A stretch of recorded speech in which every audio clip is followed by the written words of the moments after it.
I-PAC যেমন ছিল তেমন কোনো কোনো লবির গায়ক নায়করা আমাদের ভাগ্য নিয়ন্ত্রণ করে দিত। সেই জন্যই আমাদের রাজনৈতিক কর্মীরা ঘরে ঢুকে গেছে। ঘণ্টাখানেক সঙ্গে সমান অনুষ্ঠানে এসেই দাবি করলেন পদত্যাগী বড় চেয়ারম্যান এবং তৃণমূল কাউন্সিলর সুশান্ত ঘোষ।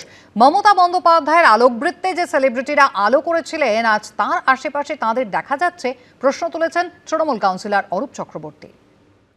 আমার যেটা মনে হয়েছে বিগত ৫ থেকে ৭ বছরে সর্বক্ষেত্রে এরকম এক একজন লবির, কেউ গায়ক, কেউ নায়ক, কেউ সাংবাদিক, এরা আমাদের ভাগ্য নিয়ন্ত্রক হয়ে গেছিল। এরাই ঠিক করে দিত যে কুচবিহারের কোন ছেলেটাকে দিয়ে কি করানো হবে, কোন ছেলেটা ভালো, কোন নেতা কি কাজ করবে, এটা একদম আইপ্যাক যেমন ছিল, ঠিক করতো। আইপ্যাক যেমন ছিল, আইপ্যাকের সঙ্গে সঙ্গে এক শ্রেণীর লোকরা ছিল যারা নিয়ন্ত্রণ করে দিত। যার কারণে রাজনৈতিক কর্মীরা, শুধু আজকে এই অবস্থা কেন, আজকে কর্মী পাওয়া যাচ্ছে না কেন, রাজনৈতিক লোকেরা আজকে নয়, আজ থেকে অনেকদিন আগেই ঘরে ঢুকে গেছে।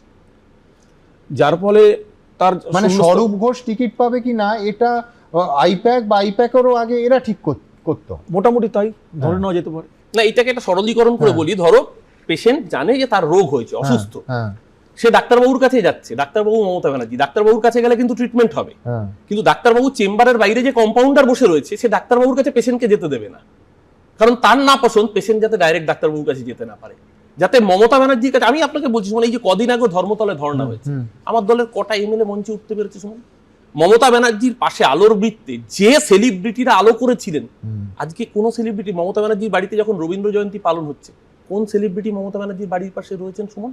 আজকে আপনি বলুন, আজকে দলের গ্রাম থেকে যে ডাক্তারবাবু কম্পাউন্ডারকে ফ্রি হ্যান্ড দেন, তিনিও কিন্তু দায় এড়াতে পারেন না। নিশ্চিতভাবে ওই যে ডান হাত বা হাত অজুহাত যারা রয়েছে, যারা ছিলেন আর কি, তারাও তো ভ্যানিস।